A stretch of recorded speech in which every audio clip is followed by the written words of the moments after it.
Hello my friends, നമ്മൾ ഇന്ന് ഇവിടെ നിൽക്കുന്നതല്ലേ ഗൈസ്, ഞങ്ങൾ ചൂണ്ടയിടാൻ വന്നതാണ്. ഈ സ്ഥലം കണ്ടോ ഗൈസ്? സ്ഥലം കണ്ടിട്ട് ചൂണ്ടയിടാൻ പറ്റിയ സ്ഥലം തന്നെയാണെന്നാണ് തോന്നുന്നത്. എന്തായാലും നമുക്ക് നോക്കാം. ഈ വയൽ നിറച്ച് പോച്ചയാണ് ഗൈസ്. കൃഷിയൊന്നും ചെയ്യാതെ ഫുള്ള് പോച്ച കയറി കിടക്കുവാണ്. നമുക്ക് പിടിക്കാനുള്ള മീൻ ഇതിനകത്തുണ്ടെന്നാണ് നമുക്ക് തോന്നുന്നത്. നമ്മളിന്ന് മീനെ പിടിക്കും. ഇതുവരെ പോയിട്ടൊന്നും കിട്ടിയില്ല. എന്തായാലും ഇന്ന് കിട്ടുമെന്നുള്ള പ്രതീക്ഷയിലാണ് ഞങ്ങൾ വന്നിരിക്കുന്നത്. നമ്മൾ ചെറുക്ക അവിടെ ചൂണ്ടയിടുന്നുണ്ട് ഗൈസ്. പറക്കി എറിയുന്നു.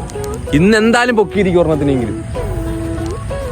തവളക്കുട്ടൻ വരുന്നത് നമുക്ക് കാണാം ഗൈസ്. നമ്മൾ അതിന്റെ ലൂറായിട്ടിരിക്കുന്ന ഒരു തവളക്കുട്ടനെയാണ്. നമ്മളെ തവളക്കുട്ടനെ കാണണ്ടേ ഗൈസ്? ഇവനാണ് നമ്മളെ തവളക്കുട്ടൻ. നമ്മൾ ഇവനെ വെച്ചാണ് മീനെല്ലാം നമ്മൾ പിടിക്കാൻ പോകുന്നത്.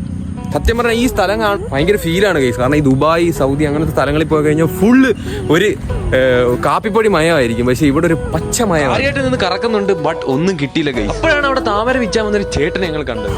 ചേട്ടാ ഇവിടെ മീനോടെ കിട്ടും ചേട്ടാ.